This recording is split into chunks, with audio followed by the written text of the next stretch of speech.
this is a subject that's affected me and affected some of my close friends, and it's something that shouldn't be happening. And I really find that words are so powerful, and some of my clients that I see are still over the years still going through things that maybe a school teacher might have said to them like 20 years ago. Words stay inside of people for a very long time, and they can push people over the edge if they're not in a good place. And I'm here today to sit with Jackie and to show my support and to try raise awareness for her daughter and for everything that she's been through over the last 2 years. So I'm going to introduce Jackie, and Jackie's going to tell you a little bit about Coco and her story, and hopefully you will get something from this talk, because it's very important that we all speak about this and that we're not silenced. But thank you, Jackie, for having the cup of tea with me today. Thank you, Jen. Yeah, I just want to talk about my daughter Nicole Fox, who is also known as Coco. Nicole took her own life due to online bullying. She died on the 20th of January 2018. I'm going to tell you a bit about Nicole. Nicole, as she was growing up, was the most funniest, liveliest, bubbliest, ordinary girl. She had a happy childhood, no problems. She had no mental health issues. She had a lot of friends as she was growing up. We had a mobile home in Cortown in Wexford, and all through the summer we'd go down to Cortown, our bank holidays and midterms, and we used to spend a lot of time on the beach with Nicole and her two brothers and our friends. We'd go crab fishing, and she learned to jump off the pier with her armbands first, and then as the years went up they learned to jump off the pier without their armbands. And she was very active outside life, very funny, bubbly person. Everything was fine, all through all the years up until she reached the age of 17, going on 18, and that's when everything started to go wrong. Nicole went out to a nightclub at the Red Cow, and how it started off, there was these two girls. It started off with these two girls. Nicole had a friend. He was a boy, but he was only her friend, and they did everything together. She thought he was her friend, and they did everything together. But these two girls, one of the girls liked this boy, and the only way they could get to this boy was make friends with Nicole. And Nicole thought they were nice at the start, and everything was fine. They went out for a few weeks, and until the girl that liked the boy, she found out that he wasn't interested in her anymore, and so she started taking this out on Nicole. She didn't need Nicole anymore to get to this boy, so she started taking things out on her. The two girls were nasty. They got nasty to Nicole. Now, since then, one of the girls has moved to England and has admitted that they had started to abuse Nicole due to jealousy, that they were jealous of her, and that's all it was. Because Nicole, all she wanted to do was go out and laugh and have a good time, and she just wanted to sing. She hadn't got a note in her head. She was a horrendous singer, but it didn't stop her. She just wanted to sing and go, dance and laugh, and she never did anything on anyone. She was only my height. She was 5 foot. She was only a little thing, and she never did anything on anyone. These two girls,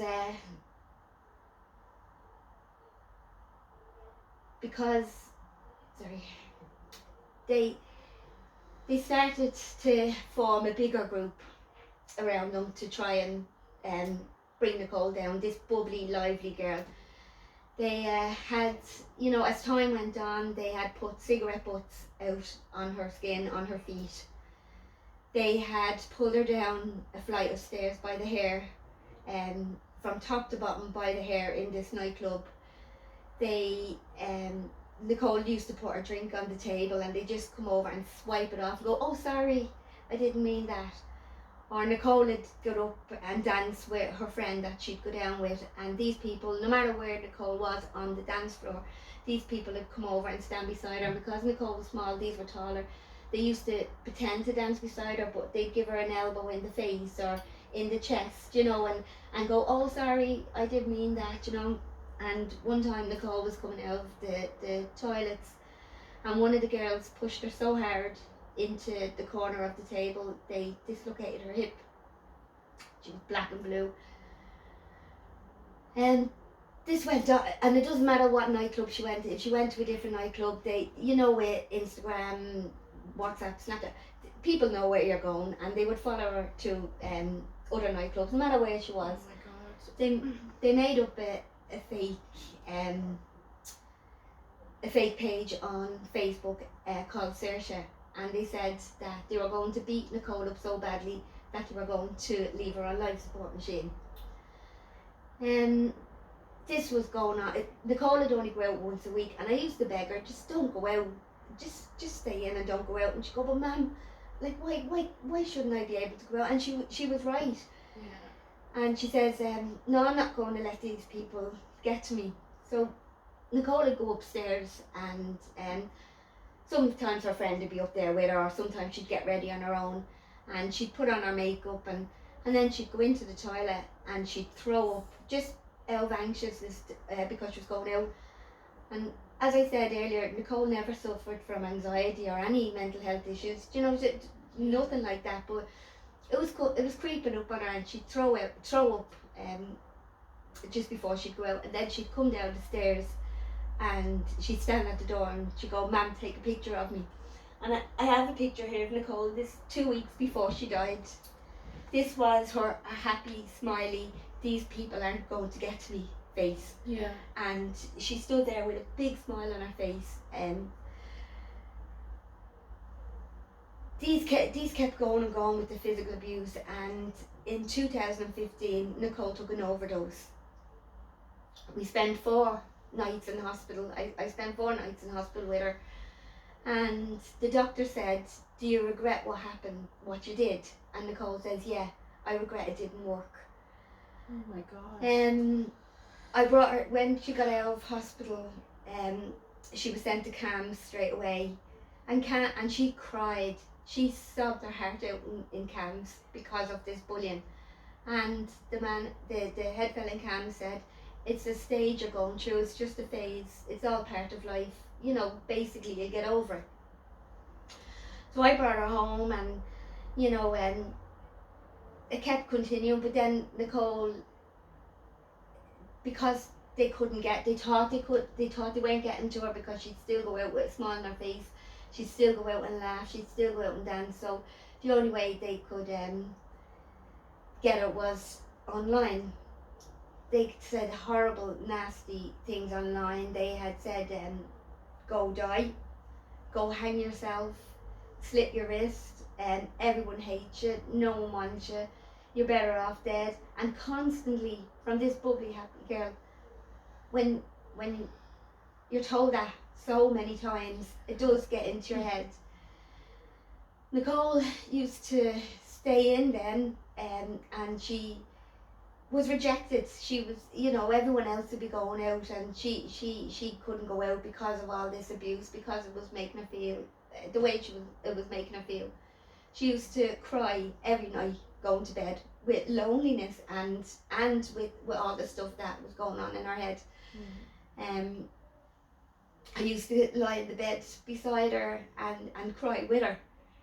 She starts self-harming herself with her nails. She starts digging her nails in her skin and her stomach and her arms, and kept digging and digging. And she said to me one night that, ma'am, I don't want to be here anymore.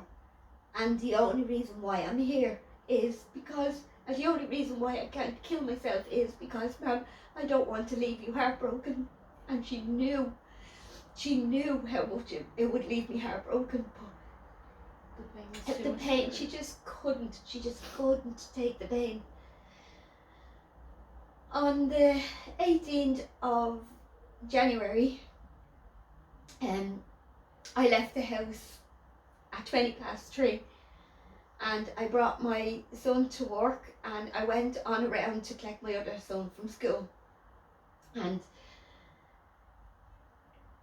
unfortunately, which I regret every minute, but if I had only known, we stopped off at the Gibber to bring Cole home some chips and her brother, and we got to the house, and her brother was 14 at the time, and the both of us, we opened the door, and when I opened the door, I seen the step ladder, and you know, just for a second, what's that step ladder? And then 1 second later, I seen Nicole hanging from the banisters. She had got the step ladder, and she had got the dog's lead, and she had hung herself. Now I left the house at 3:20, and I was home at 4:20. When I screamed at the bottom of my stomach, take her down to our 14-year-old brother. He ran halfway up the stairs, and I ran over and I lifted her up to take the weight off her neck, and he unhooked the dog's lead. And I laid her down on the ground, and I begged her. She was still warm. She still had colour in her face, and I begged her. I said, please, Cole, just don't go. Just hold on. I said, I love you. I said, it's going to be okay. I was on the phone to the ambulance crew on loudspeaker while I was doing CPR on her, and I kept stopping and rubbing her hair and saying that you're going to be okay. When the ambulance crew came, they walked on her in the kitchen for what seemed like forever, and I was brought into the sit room. I had to be basically carried into the sit room, and they walked on her. When they put Nicole into the ambulance, she had a massive heart attack, and she died, but they brought her back. They got her heartbeat going again. So when we got to Tala Hospital, they were working on her, and when I got to see her, she was on the life support machine. These people that wanted her on the life support machine ended up getting their wish. I got called in, myself and my 2 sons got called into a room, and my 14-year-old son said to the doctor, is she going to be okay? And the doctor said straight out, no, she's going to die. And when you hear that, you still don't comprehend that she's not coming home. It didn't register with me that she was going to die. Do you know what I mean? That she was never coming home. He said that her organs were going to start shutting down in the next day or 2. And I'm going to say that it was the luckiest thing, and I know this sounds crazy saying the luckiest, but a lot of people don't get the opportunity to have those moments when something happens like that. We had 2 days and nights, didn't sleep at all. I stayed awake with her. You know, my family came in, and it wasn't just to see her, it was to say goodbye. You know, we rubbed her hair, I kissed her and held her hand, and I even put my phone. Nicole loved McDonald's, and I used to give out to her saying, you can't keep eating that crap, you know, you can't keep eating McDonald's. And she used to text me from upstairs in the room, and she'd call me Jackers, and she'd say, yup Jackers, are we going to Macca's, you know. And when she was lying on the bed, I put my phone on her leg, and I said, go just even keep the phone, or open your eyes and just say, yup Jackers, are we going to Macca's, you know. Begged her to just do something, you know, but she didn't. I held her hands, and as I said, we just kissed her and hugged her, and on the Friday night, on the early hours of Saturday morning, her heart rate started going erratic, and her blood pressure and all, and the nurse says that it's time, and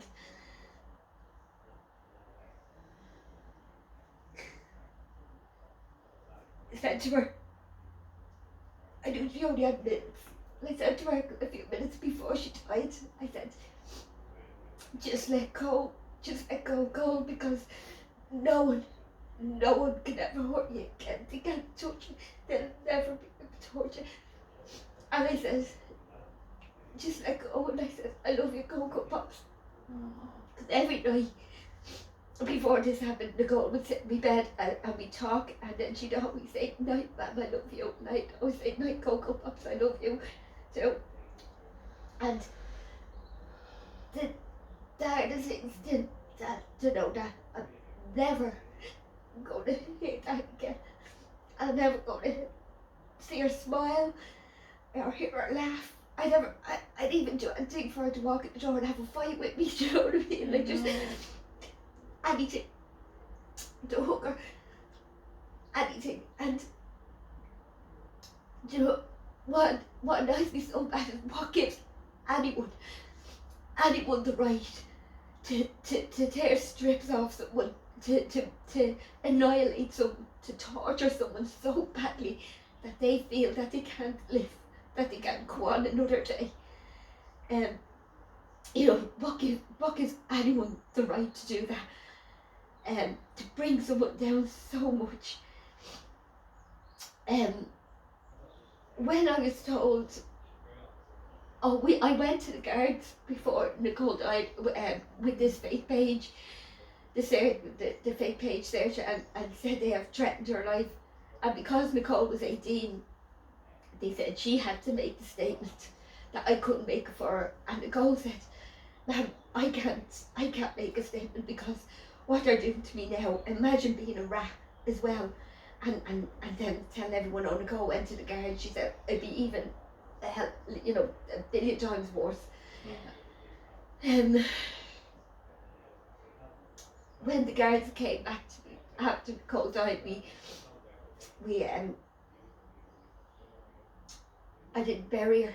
I got her cremated because myself and Nicole were so close, and I knew what was happening. I know all the people that bullied her. I know all their families, and she told me everything, and we were so close. And I couldn't bury her because I said that I didn't want to leave her in a graveyard on her own in the cold and in the dark, because she would have hated being up there on her own and in the dark. Yeah.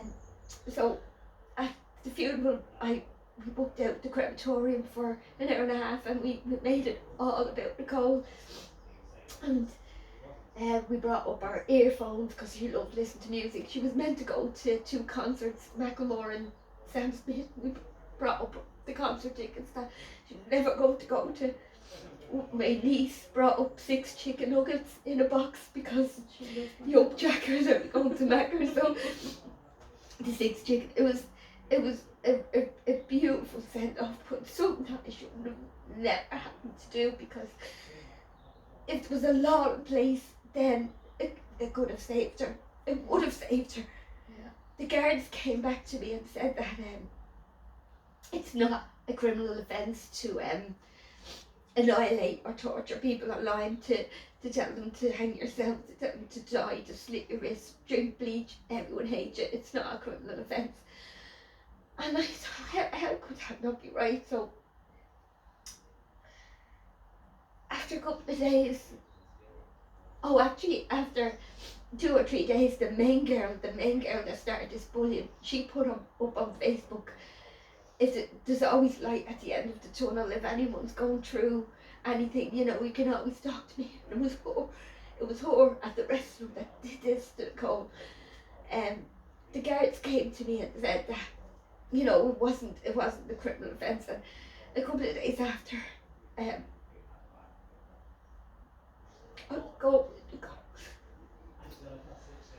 I want to go with the goal, and some days I still do. And we had a choice. I had a choice, and I knew the devastation that it caused, and I'm not blaming Nicole. I'm not angry with her. I'm not annoyed with her whatsoever. I can understand 1,000,000% why she couldn't stay here. She just couldn't. From this bubbly, lively person, she just couldn't take the pain. And the guards told me, I said I can either go with Nicole, which I strongly wanted to, or I could do something about it. I had to think of my boys and the rest of my family because I knew the devastation that we're going through. Yeah. So I decided to do something about it, and I went and got a meeting in Dáil Éireann, and nobody was listening, Jen, nobody. And I kept going and going. I did a protest outside the Dáil, and then we did a march through Dublin City, and everyone carried one big balloon, and there was hundreds of people there, and we did a talk.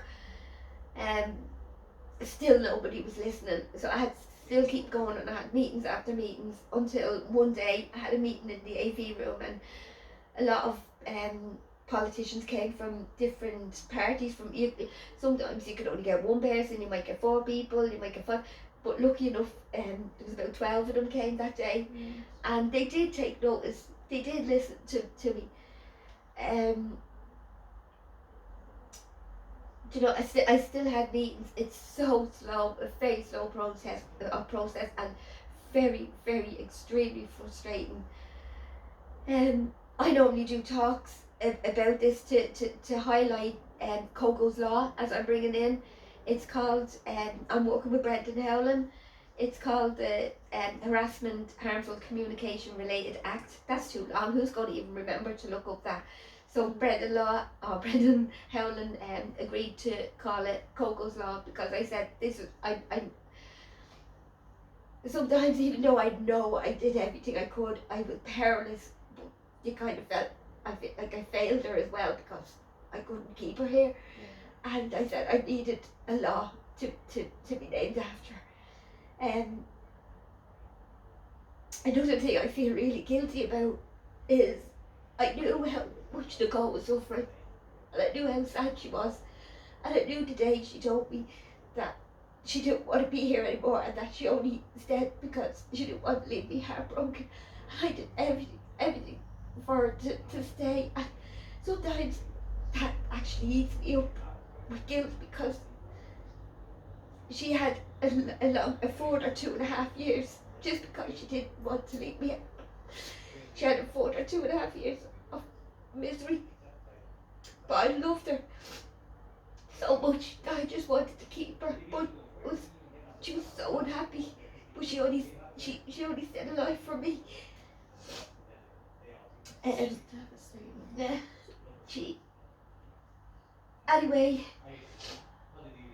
the law is going to be coming in. I'm getting so close. We were so close. It went to the committee stage there, and unfortunately the government broke up. Yeah. And when the government breaks up, all legislations are brought back to stage 1, and that's what happened with Nicole's. And then we got COVID. Yeah.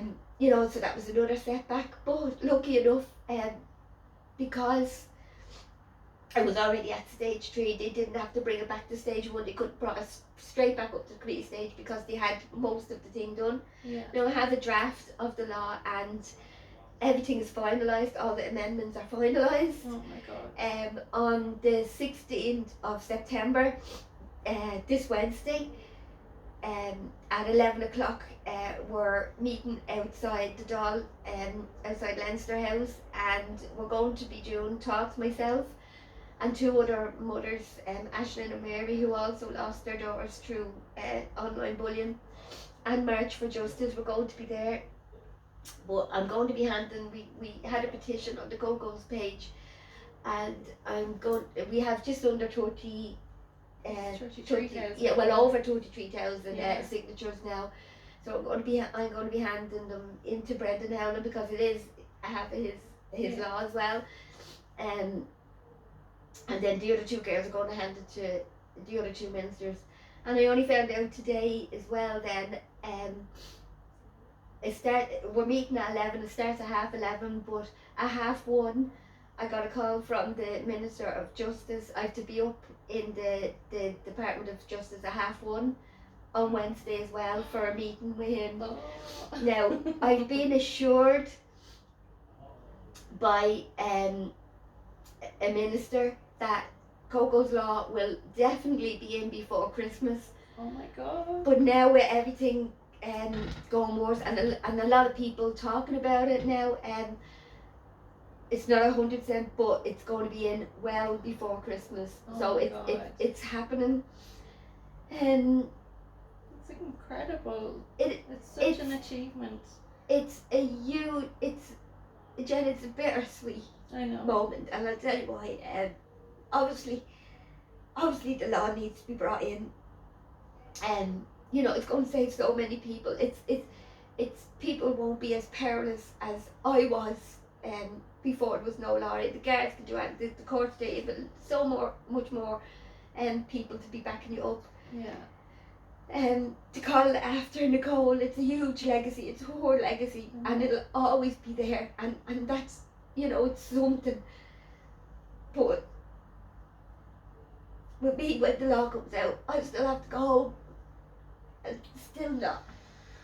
It's that missing her. I still have to go home and still not get a hug from her or a kiss or a smile, anything. So all the campaigning that I've done for the last two and a half years, I didn't have to do any of that because it's not going to change. That I'm doing it for other people, so they one for the parents that don't feel this devastation and heartbreaking and gut wrenching and soul destroying feeling is I don't want anyone else to go through that. Oh, and you're inspirational for doing this. Like, before Jackie left her house today, she told me that she got 7 phone calls from other parents about children.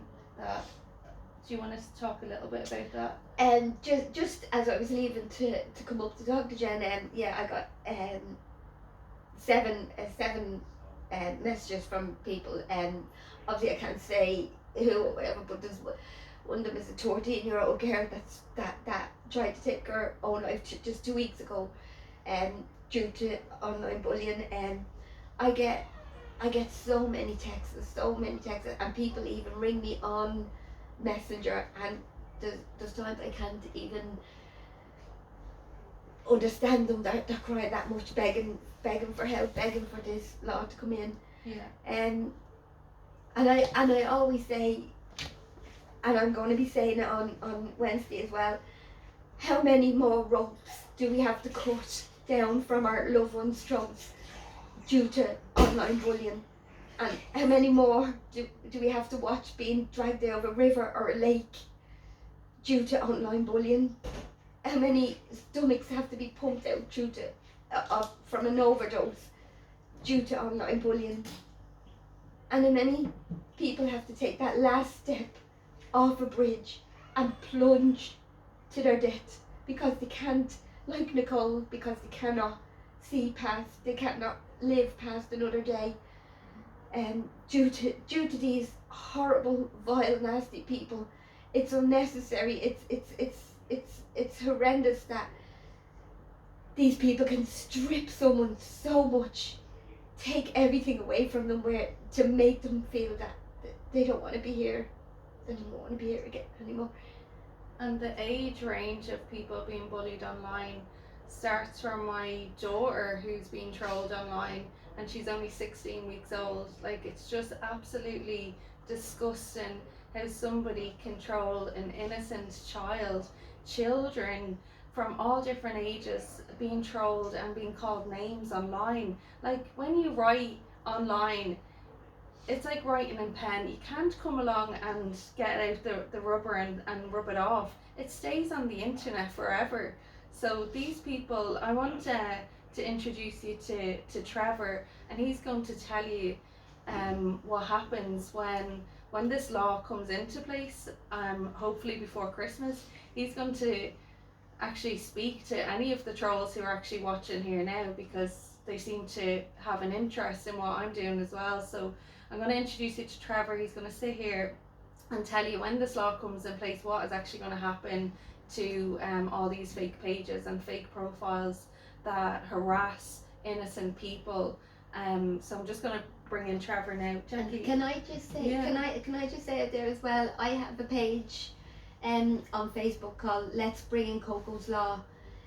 If everyone can go on it and follow it and share it, and we also have the petition on the Let's Bring in Coco's Law page. If everyone could just sign it, it'll take 3 minutes of your time, just 3 minutes, and keep signing the petition and get the figures up. But yeah, if you can look up Let's Bring in Coco's Law.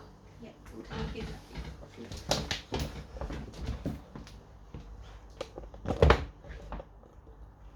You sit on my seat. You're going to talk.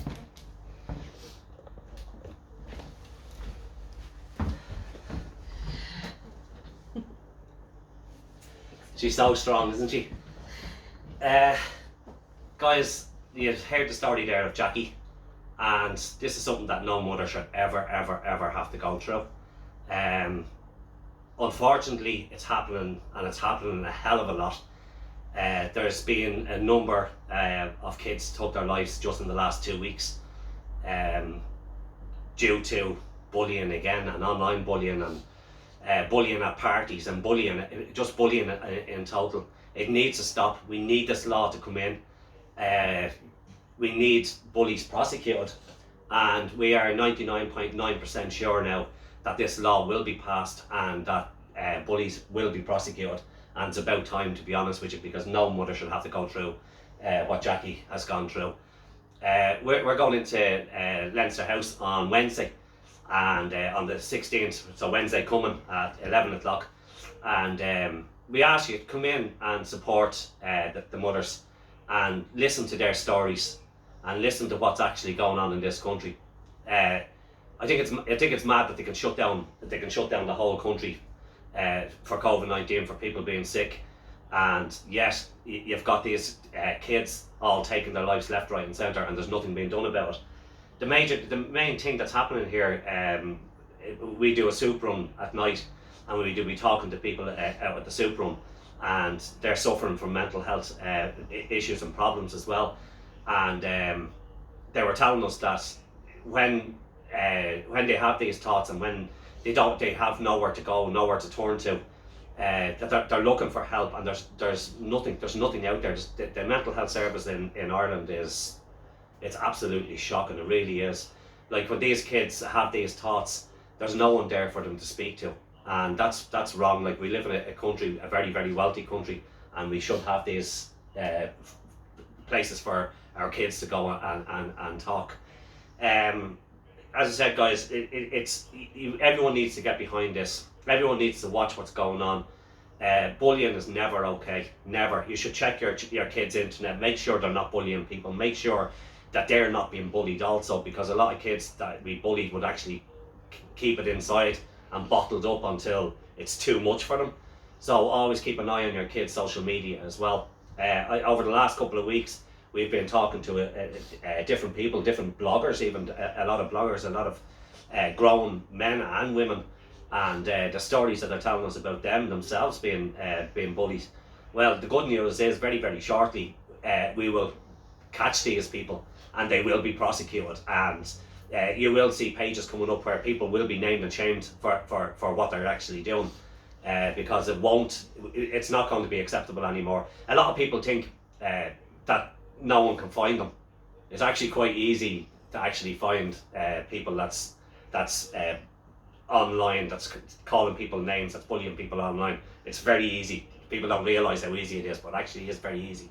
Doesn't matter where you put your address, because your IP, like, there's so much that you can actually catch these people, but there's no point in catching them if there's no law there to actually prosecute them, and that's Coco's law. Coco's law will actually prosecute this. So it's easy enough to catch them, but the prosecuting them is the part, and this is where the work that Jackie has done.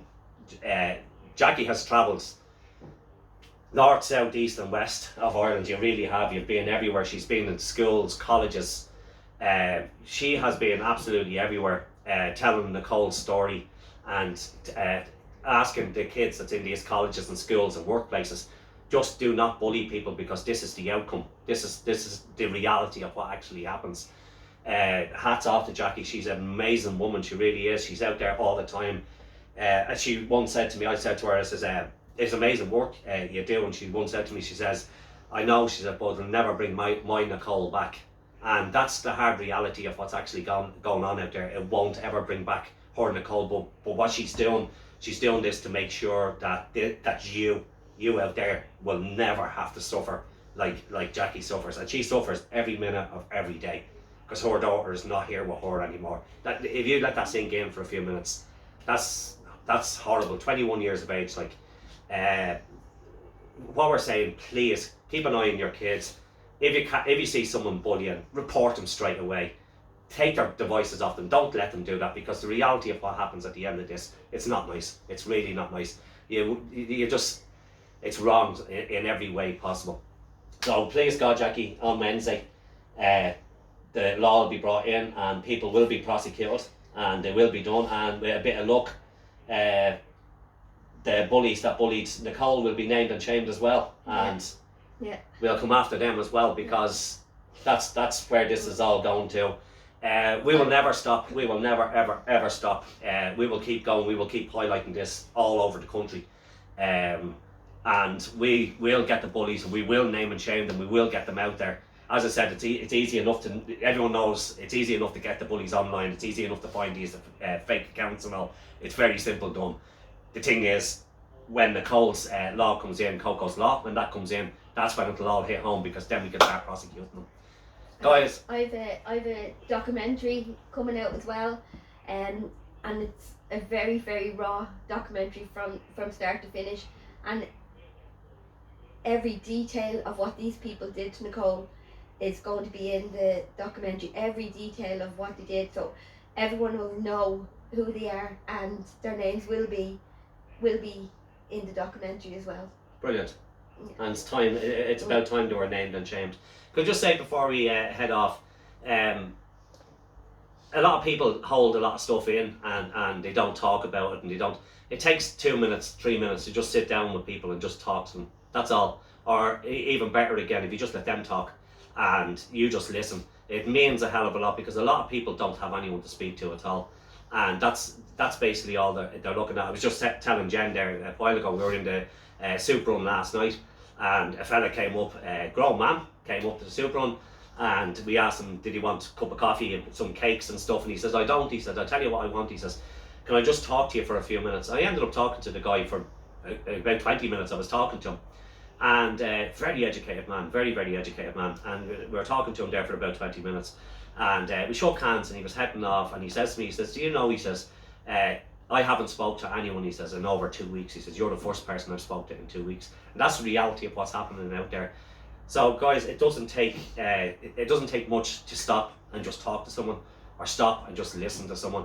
90% of the time you'll know people, and you'll see that they're not right, that there's something there. Just, I know everyone's in a rush in life all the time. Just take 5 minutes out, sit down and just talk to them, see how they're feeling, see how they're getting on. We're just going to bring Jen back into you now. I'm going to stop talking to you. Thanks very much, guys. Please, guys, will you share this with everybody and let everybody know what's going on? Thanks. So I just wanted to use my platform to help Jackie, to help all the other mums. I see it every day, the week with people coming to book in with me. I hear the stories. A lot of people are basically saying, like, it's all bullying in the workplace, online bullying. It's just, sometimes even families bully each other. Like, there's just so much bullying going on, but words like can destroy people, and I just want everyone to just think about the words that they speak, because they have such a lasting impact on someone.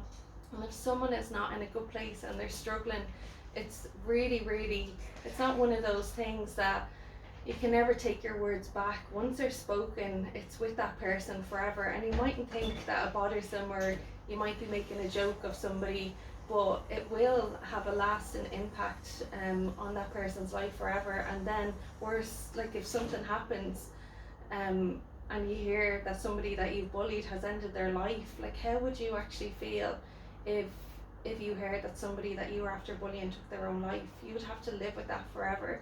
But I'm just going to end it here because we've been on for about 40 minutes, and this video will be saved for the next 24 hours. We're going to save it down.